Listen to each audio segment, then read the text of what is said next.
Maintenant, nous continuons notre cours en théorie de la monnaie ou des monnaies, commencé hier. Et comme je vous ai dit, je me suis appuyée sur la librairie du recueil Séréi, qui a été publié en 1954. Et l'ouvrage du même auteur en vente en librairie, j'espère encore, le franc, c'est-à-dire la monnaie, le franc, l'histoire d'une monnaie des origines à nos jours. Ça a été publié en 1953. Puis, le franc enchaîné, l'histoire de la monnaie française pendant la guerre et l'occupation, publié en 1945. Ce sont ces 3 volumes qui nous permettront, en tant que peuple des colonies, pour ceux qui ne veulent pas, qui veulent dire qu'on n'est pas colonisé, on n'a pas été... Je dis, nous sommes des colonies. Et le mot colonie, je vais l'expliquer. Que veut dire une colonie? À partir du moment où vous n'avez pas votre monnaie et que vous êtes géré par d'autres, vous êtes colonisé. Donc, on est dans la monnaie. Toutes les monnaies du monde. Dictionnaire d'échange.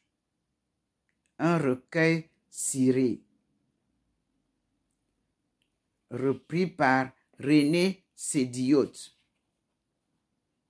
Parce que la majorité des choses, parfois, on retrouve que ça a été fait en anglais et nous avons fait la traduction. Mais lisons ce que nous introduisons avec René Sédiot. Titre: Toutes les monnaies du monde. Dictionnaire d'échange.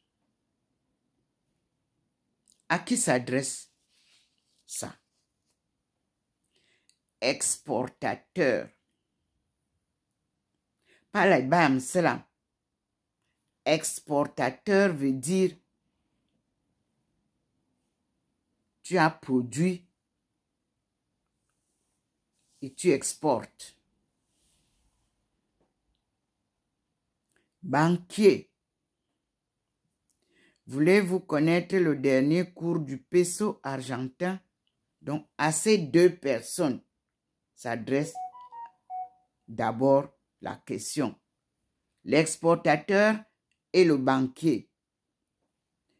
Voulez-vous connaître le dernier cours du peso argentin? C'est comme on peut vous demander, voulez-vous connaître le dernier cours du euro? Ou bien, voulez-vous connaître le dernier cours du dollar américain? Ainsi de suite. Ça s'adresse aussi aux économistes. Voulez-vous savoir quand et comment le franc belge fut dévalué en 1935? On ne s'arrête pas là. Historien. Voulez-vous suivre l'évolution de l'écu sous l'Ancien Régime? Sociologue. Vous importe-t-il de situer la zone de diffusion de la monnaie Cori? Vous trouverez toutes ces précisions dans l'étonnant dictionnaire, entre guillemets, que, sous le titre « Toutes les monnaies du monde » vous propose René Sédiot aux éditions du recueil Ciré. Je ne sais pas si ça existe encore. On continue. Qui était René Sédiot? Rédacteur en chef de la Vie française.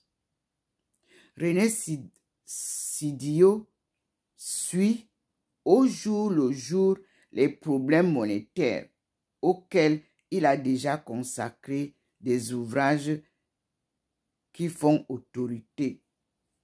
Auteur d'un survol de l'histoire du monde, traduit en de nombreuses langues. Il est rompu aux disciplines historiques.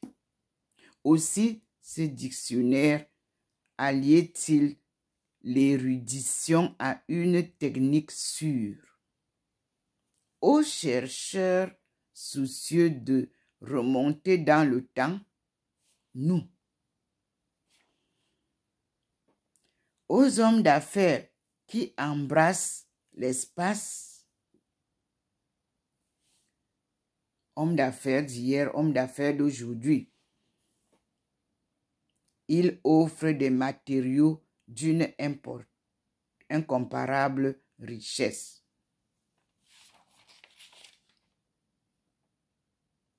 Un volume de 560 pages, publié en 1964. Maintenant, ce qui nous intéresse, c'est l'Afrique orientale allemande et l'Afrique équatoriale française. Donc nous commençons par l'Afrique équatoriale avant de toucher à l'Afrique allemande. Je cite d'abord l'avant-propos. Autre jour, un maître économiste m'exposait. C'est l'écrivain qui parle. Je relis sans changer un mot.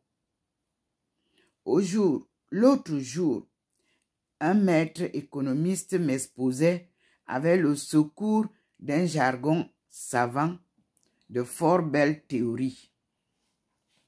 J'admirais comme cet homme de doctrine raisonnait, professait et concluait, jusqu'au moment où, poussé par je ne sais quel démon, j'en vins à l'interroger sur un point d'histoire.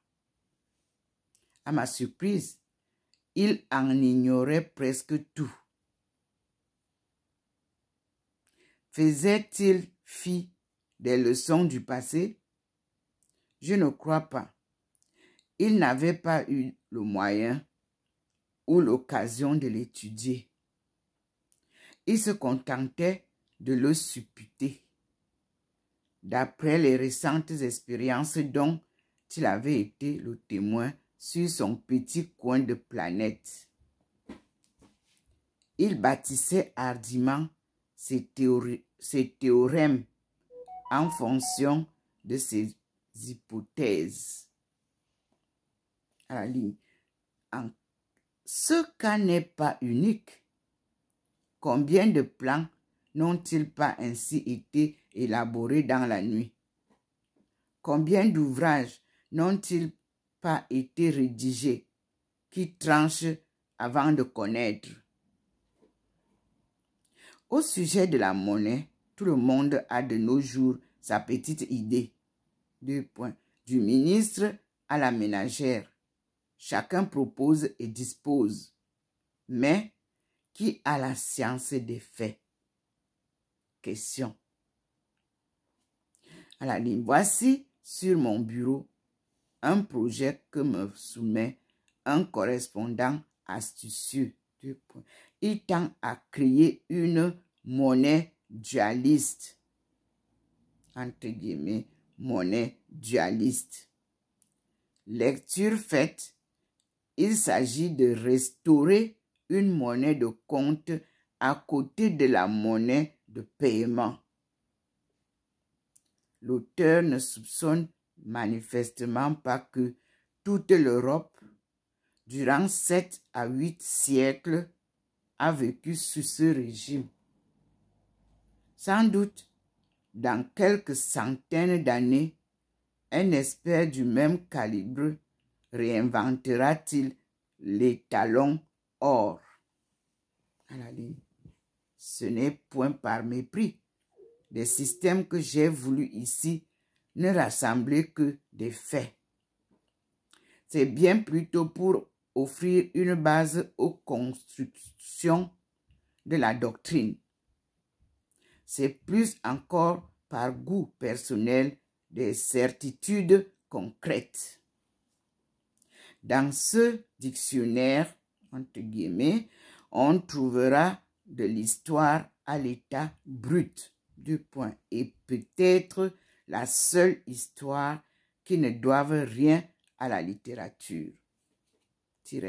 Une histoire presque arithmétique, réduite à une confrontation de dates et d'équations.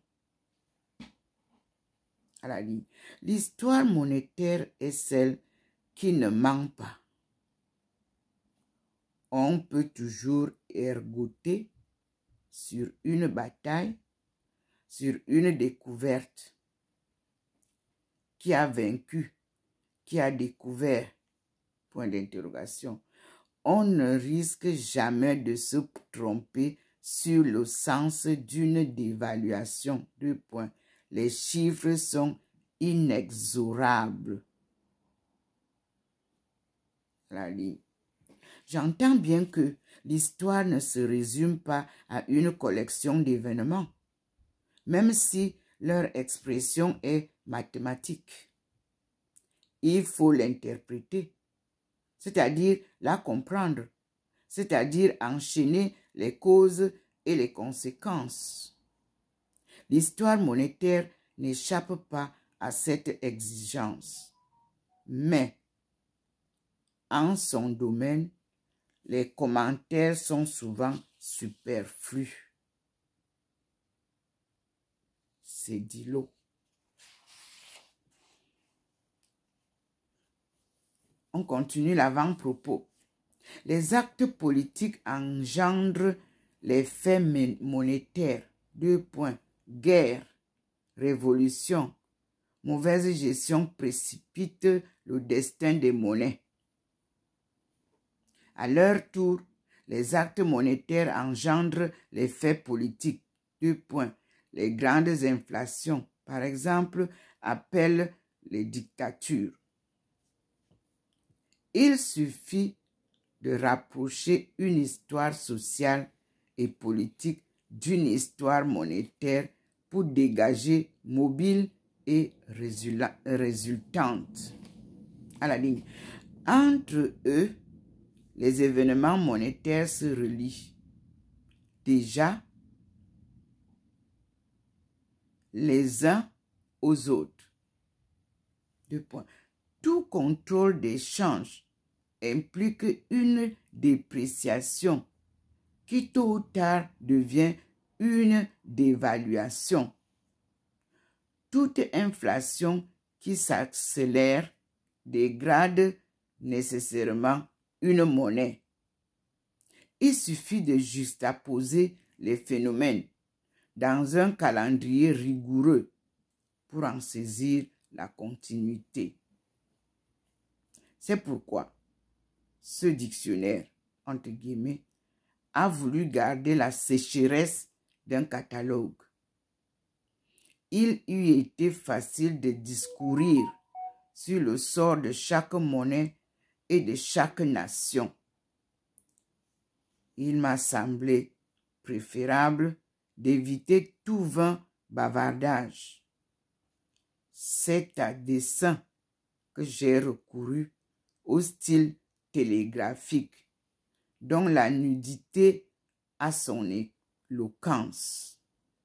On voudra bien croire que je n'ai pas succombé à quelques presses de plumes en succombant à cet excès de sobriété. Maintenant, nous passons aux monnaies même. Les monnaies de A à Z. Et là, nous allons ensemble écoutez clairement ce que nous dit notre cher Renaud Sédio, qui puise aussi à travers d'autres écrivains. Et je cite, « Mon ambition aurait été de réunir en ce volume le curriculum vitae de toutes les monnaies, depuis l'aube de l'âge monétaire jusqu'à nos jours, sous tous les cieux. Mais l'histoire de près de 3 millénaires est déjà trop fertile en monnaie. Et sous peine de n'enlever qu'un monument fragile à l'usage des rares érudits, il m'a fallu renoncer ou il m'a fallu renoncer à inventorier les émissions locales et accidentelles. Monnaie féodale ou obsidionale, monnaie des cités grecques ou de menues principautés allemandes, monnaie de confiance et de nécessité. 3 points. Je m'en suis tenu en principe aux trappes et émissions des États souverains. Même dans ce cadre, j'ai conscience d'avoir fait un travail incomplet. Comment? D'avoir fait un travail incomplet, et je serais étonné que sur quelques points, il ne soit pas exact. Comment? Dans un si vaste recensement et en dépit des précautions, éliminer les erreurs à coup sûr? C'est la question. J'espère seulement en avoir commis peu. Et de Véniel à la ligne. Les sources de cet ouvrage sont, à la vérité, aussi nombreuses que les monnaies et les États dont il traite. Elles comprennent tous les classiques de la numismatique et de l'économie monétaire, tous les grands répertoires historiques. Point. Je n'ai fait fi ni de l'encyclopédie de Diderot, encyclopédie du commerce. Donc, l'encyclopédie de Diderot, c'est l'encyclopédie du commerce, virgule, ni des vieux almanachs des monnaies, ni des dictionnaires contemporains. Point. Je dois beaucoup pour notre siècle au rapport et publication de la Société des Nations, de la Banque des règlements internationaux, du Fonds monétaire international. Point à la ligne.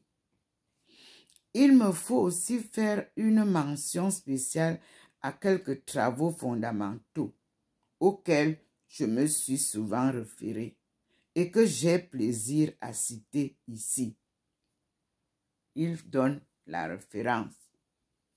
Référence Albert Despots, les dévaluations monétaires dans l'histoire, entre parenthèses, Rivière 1936.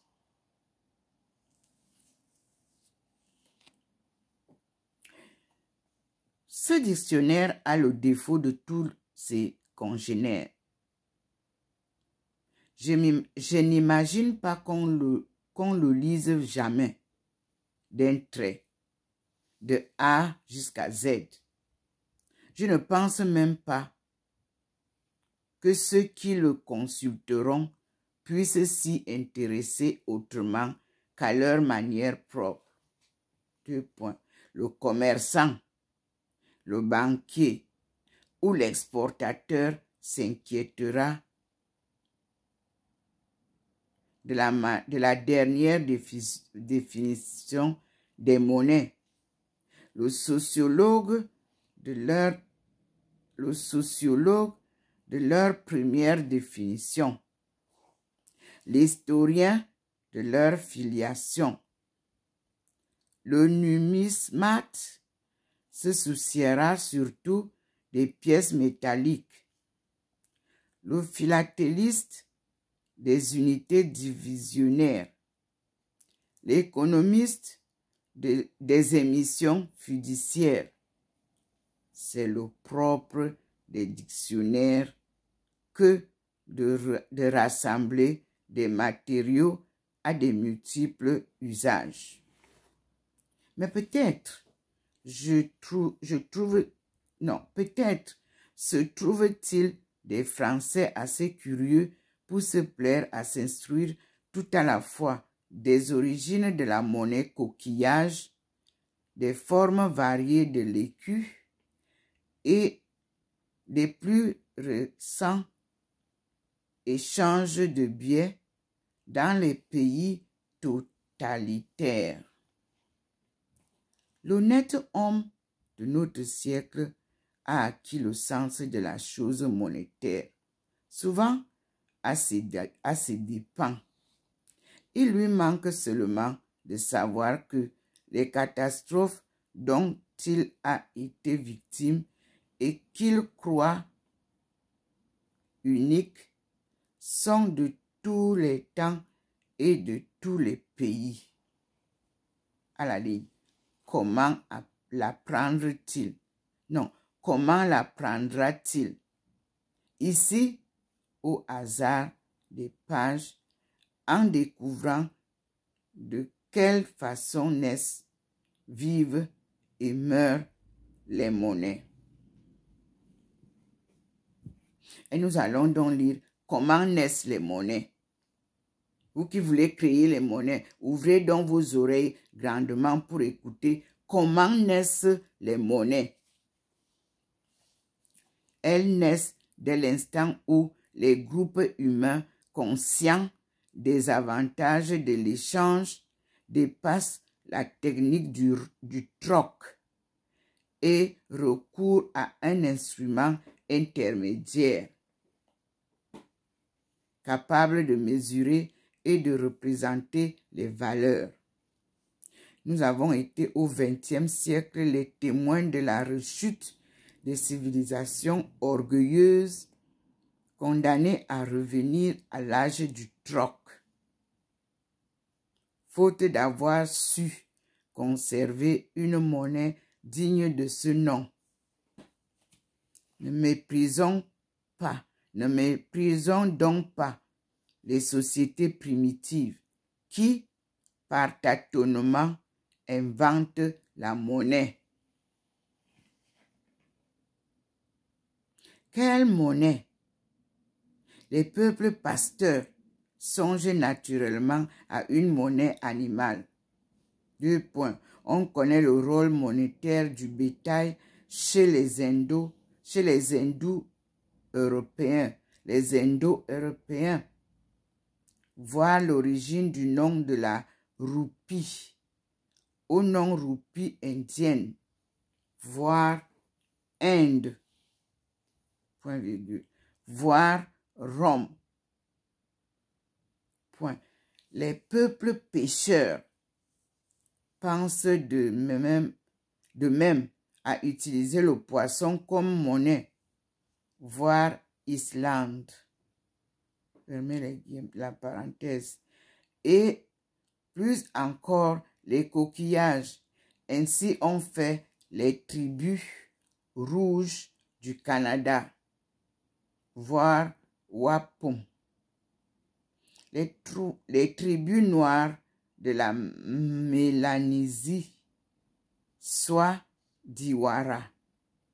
Ainsi s'expliquent les prodigieuses diffusions sur la moitié de la planète des archipels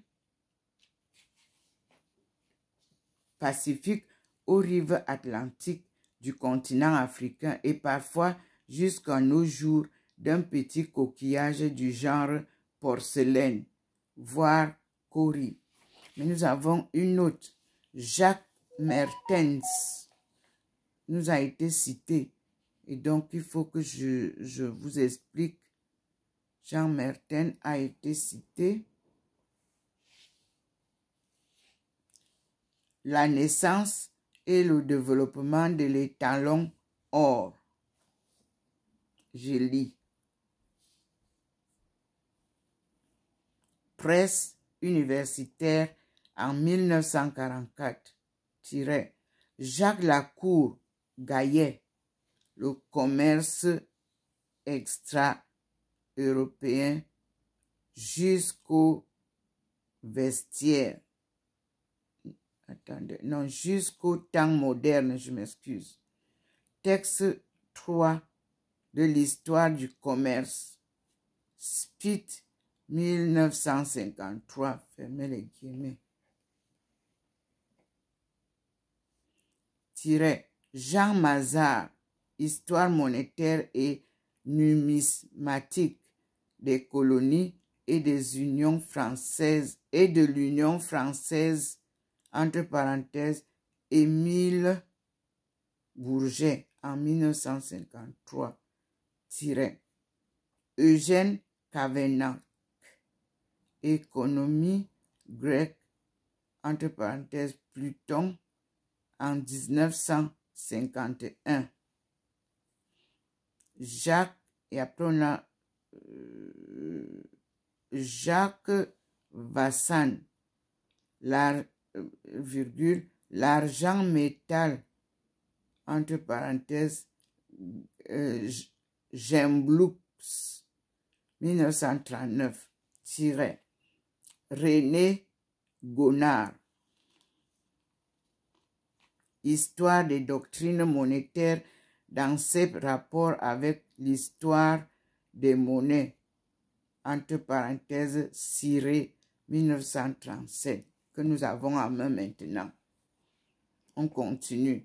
Frank Pick, Black Market Year, Book, New York, 1952-1953, fermez la parenthèse et tirez. Pierre Saner,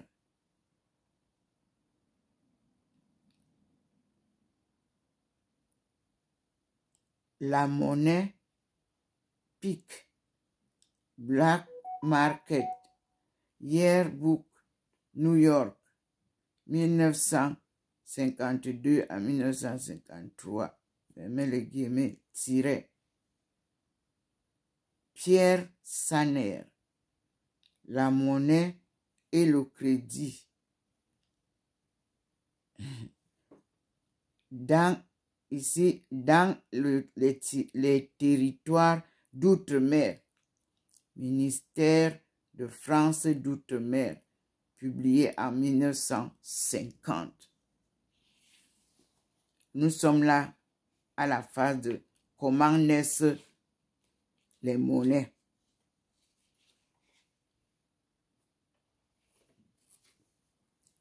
Et nous avons vu que nous étions arrivés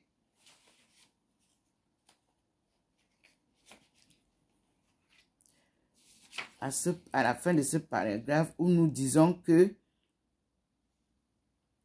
ainsi on fait les tribus rouges du Canada, voire Wampum, les tribus noires de la Malénésie, voire d'Iwara. Ainsi s'explique la prodigieuse diffusion sur la moitié de la planète des archipels pacifiques aux rives atlantiques du continent africain et parfois jusqu'à nos jours, d'un petit coquillage du genre porcelaine, voire corail.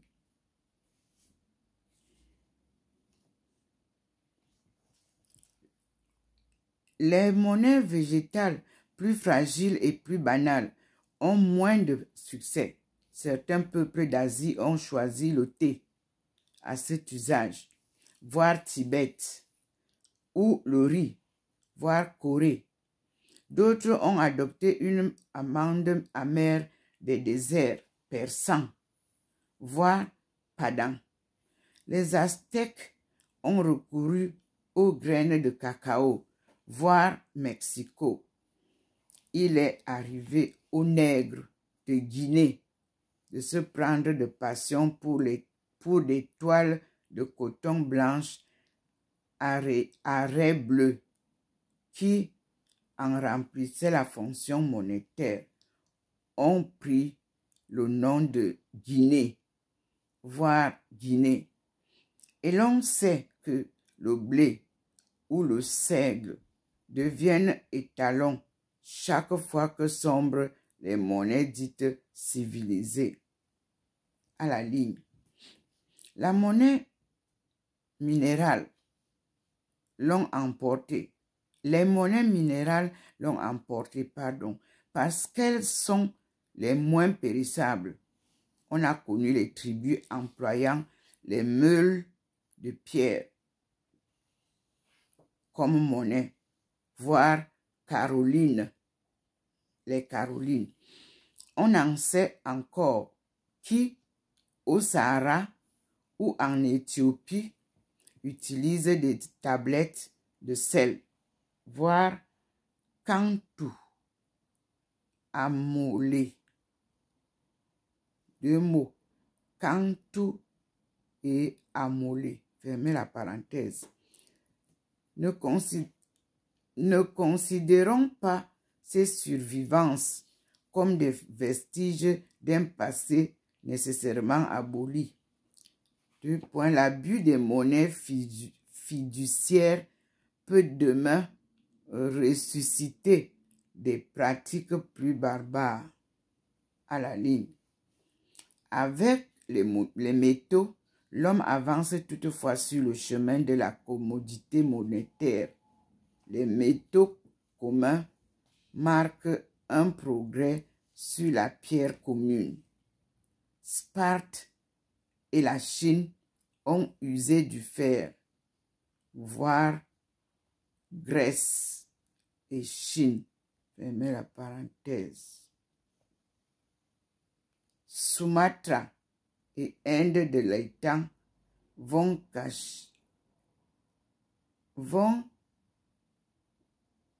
voir cacher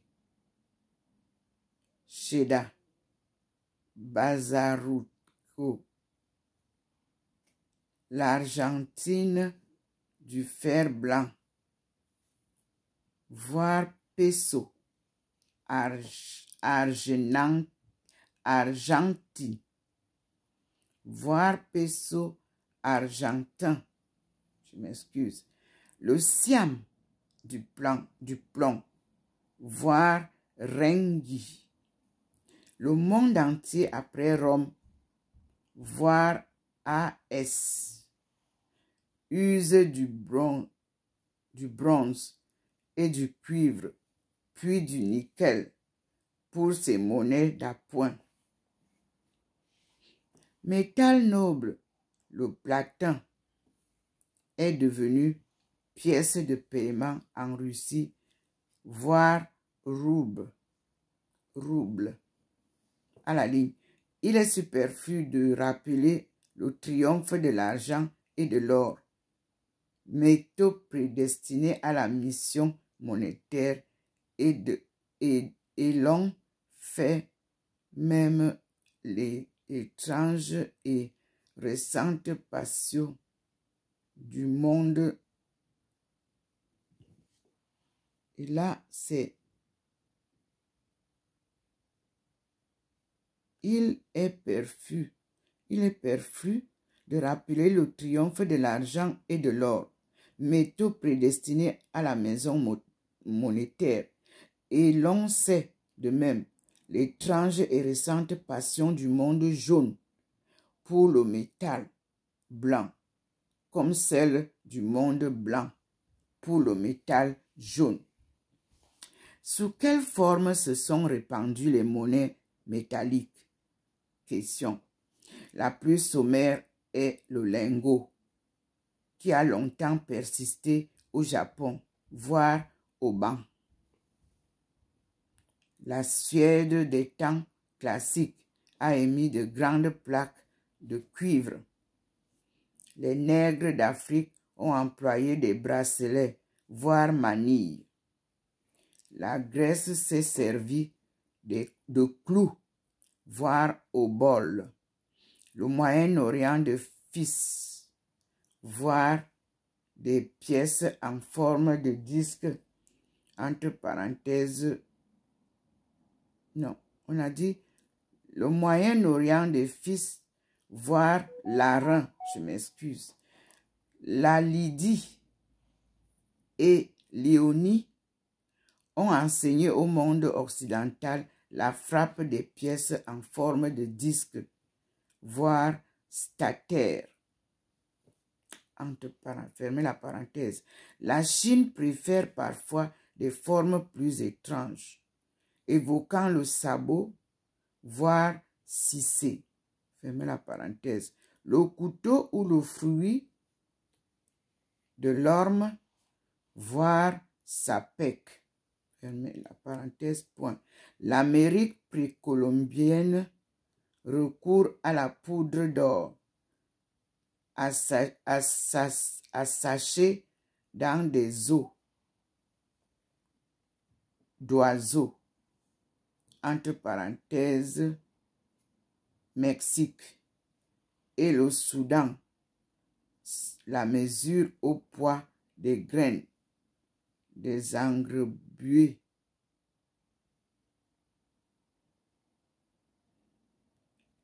La mesure au poids des graines des...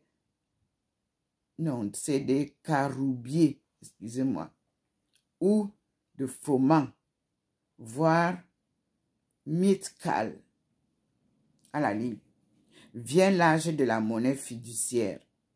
Maintenant, elle peut, elle aussi, être de métal si l'on confère à un métal vil ou mal allié en cours excessif 2 points. Cela s'est beaucoup pratiqué, dit-on. Elle peut être de 1000 matières dès l'instant où l'on donne une valeur de convention à une marchandise quelconque. 2 points. Carthage passe ainsi pour avoir eu des monnaies de cuir dont la valeur nominale excédait la seule valeur réelle, entre parenthèses, voire Carthage. On va à la ligne. La Chine a employé des carrés de dames ou de dème avant notre ère, voire pipi, fermez la parenthèse, puis les soieries, la soie, puis les soieries, voire Chine, enfin le papier, voire pocho, kyochu, yencho, ce-cho, fermez la parenthèse, plus ou moins représentatif de thé, de sel ou de soie. La Perse a joué sa partie dans l'avènement de la monnaie de papier. Venise l'a introduite en Europe, voire Venise. Méfiante, la France a préféré essayer dans ses comptoirs outre-mer, voire Canada et Maurice. Fermez la parenthèse, virgule, avant de faire elle-même, l'expérience, voire livre tournoi, point à la ligne. Voilà la fin du premier chapitre ou paragraphe, les monnaies de 1 jusqu'à Z. Nous nous arrêtons là et nous passerons dans une autre vidéo comment vivre la monnaie.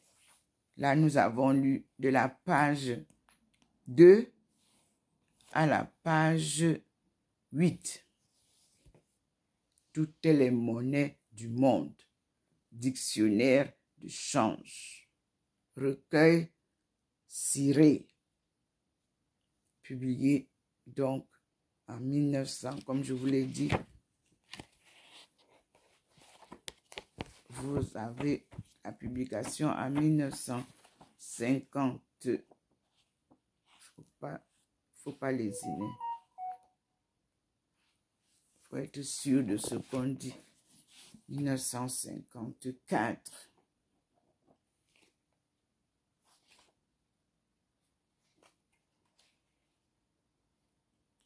Et nous disons merci au Seigneur pour ces révélations, ces enseignements. Il nous édifie. Et nous lui disons merci, frères et sœurs. Ici, ça a été publié en 1955. Vous savez que quand vous publiez, on publie l'année suivante. Donc voilà ça. C'était publié en 1955. Librairie du recueil Cyrier. Société anonyme.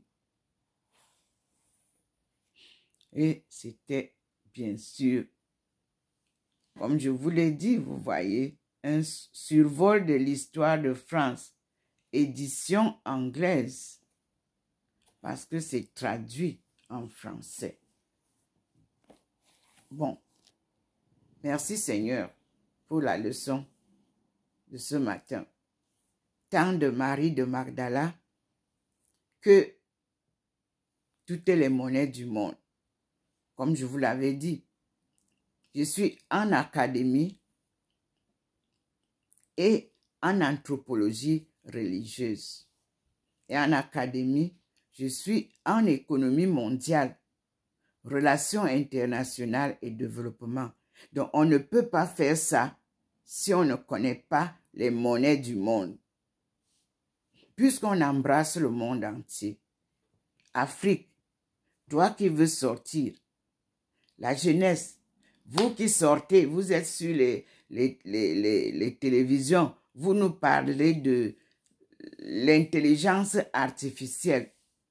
Il faut d'abord avoir cette intelligence réelle avant de prendre les éléments et mettre dans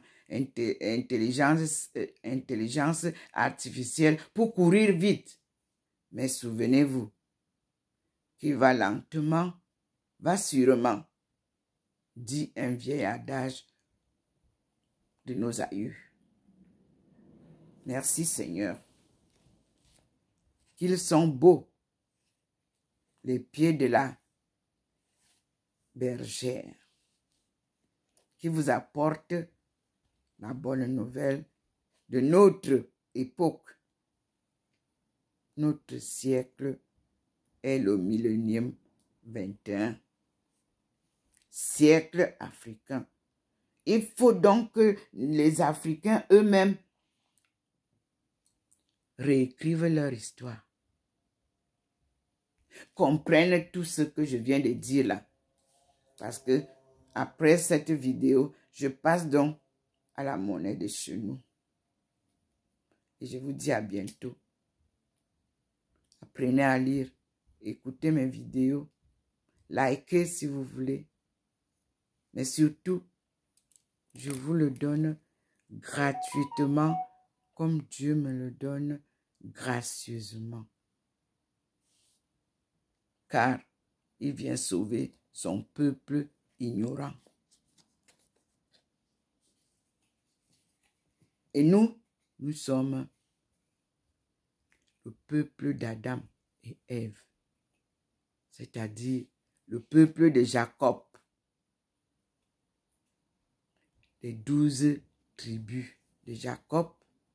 Nous sommes le peuple de Dieu qu'il a choisi lui-même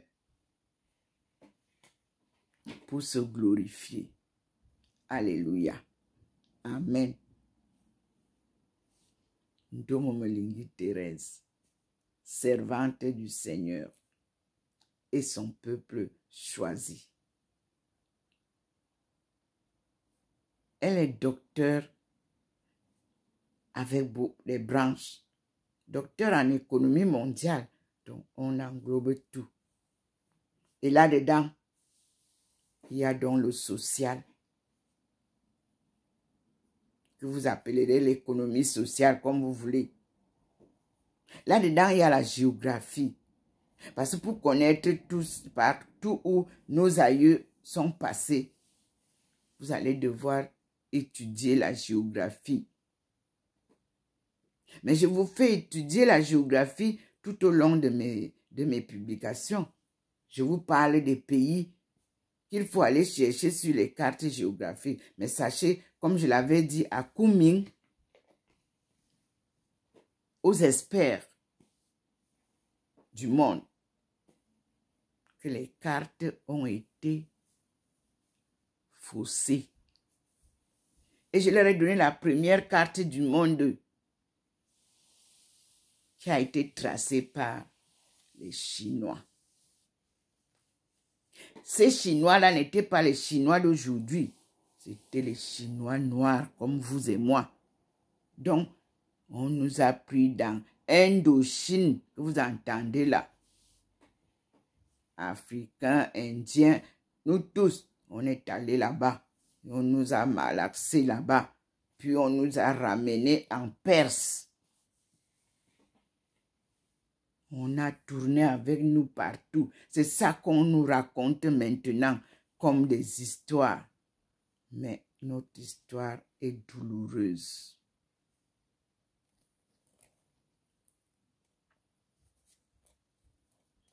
Mais la victoire sera glorieuse.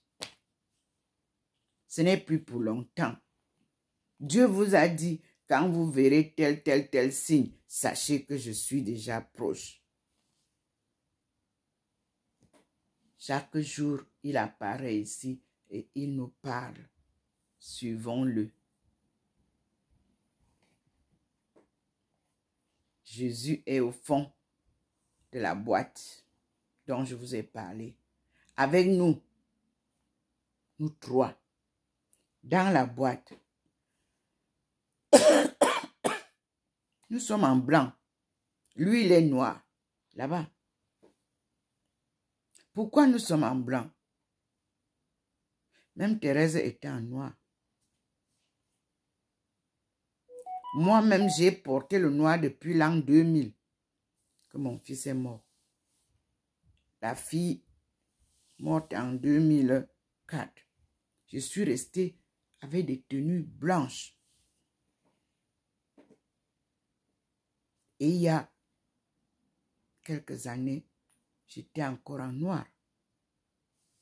Que le Seigneur, au moment de me sortir, quand il m'a élevé au ciel, il vous a montré, j'ai une vidéo où vous me voyez flotter dans les airs.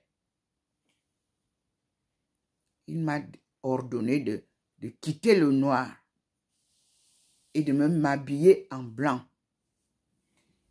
Voilà pourquoi vous me voyez habillé en blanc. Il m'a donné 3 exemples, dont 2 sont les hommes. Thérèse d'Avila, Herbert Armstrong,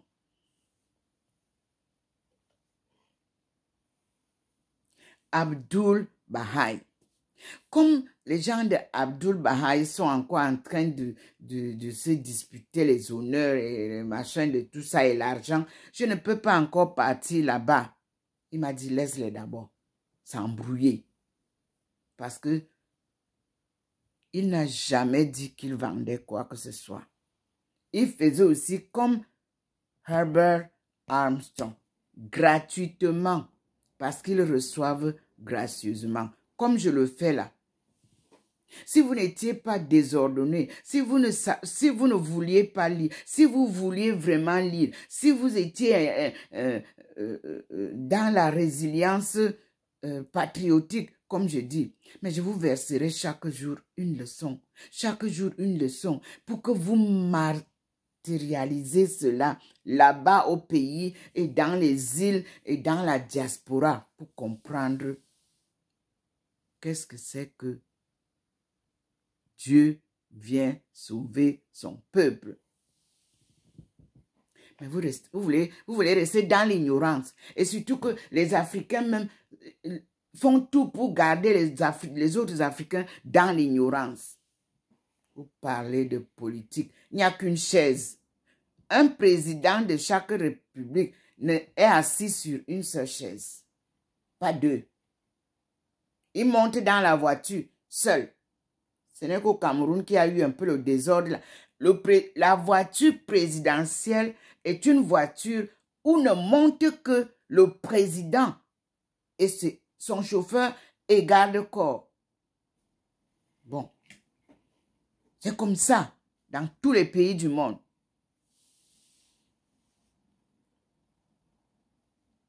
Alors le désordre a dépassé les bornes. Moi, je n'applaudis pas ce qui n'est pas bon. Et je ne m'occupe pas du désordre. Nous sommes un monde ordonné.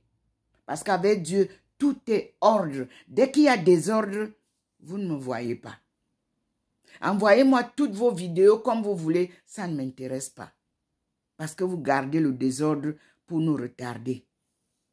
On ne peut pas tous vouloir une seule chaise. Une seule, il n'y en a pas deux.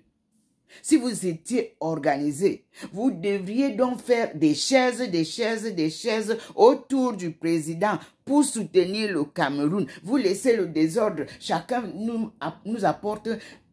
Il faut nous apporter des solutions comme je suis en train de vous en apporter là. Voilà la monnaie. Et vous allez me dire, mais on doit fabriquer notre monnaie. Je commence avec vous à la base. On ne peut pas aller commencer à piloter les avions sans savoir pédaler le vélo. On vous a dit que vous connaissez déjà les drones. Les drones étaient pour vous. C'était pour connaître toute la sphère de chez vous. Mais après les drones là, on fait quoi? Ça a servi à quoi? Non, messieurs, dames, on ne peut pas nous tromper tout le temps. J'ai chanté. On ne peut pas se tromper sous le même arbre 100 fois. Non, si tu es en brousse et tu viens tourner sur le même arbre et tu ne sais plus où aller, mais tu retournes d'où tu viens. C'est ça. Retournons à la source. Au pied du mont du char de Dieu, vous êtes parti allumer le feu de lutte parce que vous voulez la chaise présidentielle. Il n'y en a qu'une seule. Et celui qui la prendra, qui s'attendent à lutter avec d'autres qui voudront la récupérer. À bon entendeur, salut. On ne peut pas mélanger politique et religion. Dès que c'est mélangé, c'est faussé. C'est l'eau mélangée au vin qu'on boit au moment de célébrer la messe là. À Dieu la gloire pour les siècles et les siècles. Amen. Nous continuons à écouter le Seigneur, mes frères et sœurs, dans la paix, la sérénité, parce qu'il faut prendre conscience de qui nous sommes avant de comprendre d'où nous venons pour chercher la route de où allons-nous. En fait, Ce que moi j'ai appris, c'est un aller-retour. Le Seigneur m'a montré où sont partis nos aïeux et les rejetons qui sont restés là-bas. Il m'a dit, tu les ramènes au bercail. C'est un aller-retour. Alpha, oméga. Le début et la fin. Dès que vous arrivez, vous êtes au début en Afrique. Vous arrivez là-bas où vous êtes, vous devez revenir à la fin. C'est un aller-retour, les voyages. Quand tu sors de chez toi, tu vas en voyage. N'est-ce pas, tu vas revenir chez toi. Le Seigneur nous fait faire ce voyage. Et ceux qui confondent Israël et Jacob, le Seigneur vous apporte la clarification qui est Jacob et qui est Israël. Et nous lui disons merci. À bientôt mes frères et sœurs. Restons ensemble pour bâtir un monde merveilleux. Ce monde nouveau que le Seigneur nous a promis est en route. Docteur Ntomo Melingi Thérèse ne fait que vous répéter les choses que le Seigneur vous envoie. Prenez et mangez, ceci est mon corps. Prenez et buvez, ceci est mon sang. C'était ça, la parole de vérité. C'est ça qui représentait par le vin et le sang.